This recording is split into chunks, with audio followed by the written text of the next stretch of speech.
If you're willing to admit it, you probably know me as Rain de Berg. Yes, that, Rain de Berg. Did you blush at the mere mention of my pen name? Yeah, so did I. I certainly had no intention of ever becoming Rain de Berg.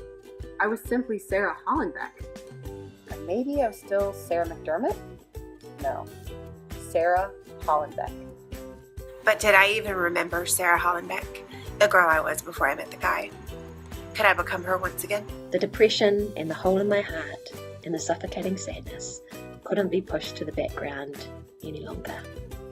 I started crying like in an old Looney Tunes cartoon, you know, where the tears shoot out horizontally with the force of a garden hose.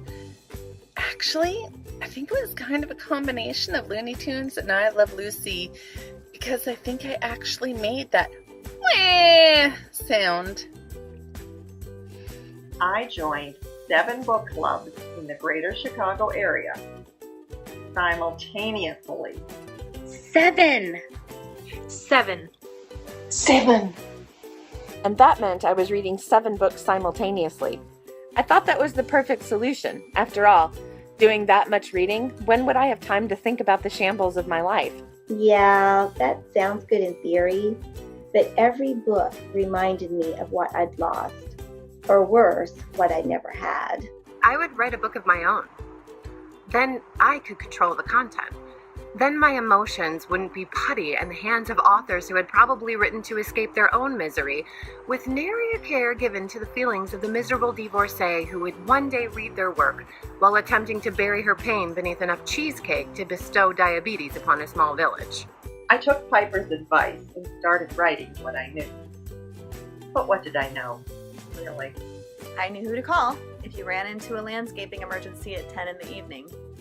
I knew which items from Brewery's previous collections were timeless and which to pass off to consignment. But none of that seemed like enough to fill a novel, so I realized I'd have to dig deeper.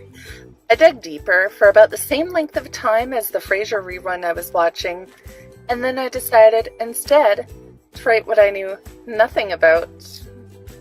I knew I would have a legion of people saying I wasn't capable of writing anything but smut, and until very recently, I may have been chief among them.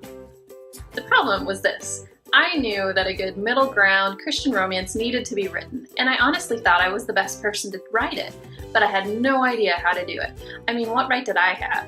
I had been a Christian for only days. What did I know of what Christian women wanted? My knowledge of the desires of Christian women could be summed up in 2 words. Ben Delaney. Ben Delaney. Ben Delaney. Ben Delaney. Ben Delaney. Ben Delaney. Ben Delaney. When we say we love Bridget Jones's Diary or whatever, but we could just do without the language and sex, that's exactly what we mean. Just take out the bad language and sex. We don't mean take away the humor or the attraction between the characters and replace Hugh Grant and Colin Firth with, I don't know, Harvey Keitel and Billy D. Williams. My fictional characters had followed largely the path that Ben and I had been on. Things had begun in a blaze of glory, only to settle into a God-given and God-driven passion. And then, for 2 weeks, I had written through their darkness as a way of dealing with my own. This was not a book that called into question whether or not our lovebirds would end up together. Of course they would. From the opening line through all of its ups and downs, there could never be any doubt that there would be a happily ever after. But what sort of people would they become before they reached the finish line? Some scars would be healed, sure, but some new injuries were just as certain. It was all about the journey, not the inevitable outcome. But you see, I had already written most of the journey. It was time for them to come out on the other side and face their glorious future together.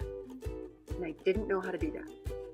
There was no point of reference, and I feared that perhaps I'd been a fool to assume that I knew how the love story would end.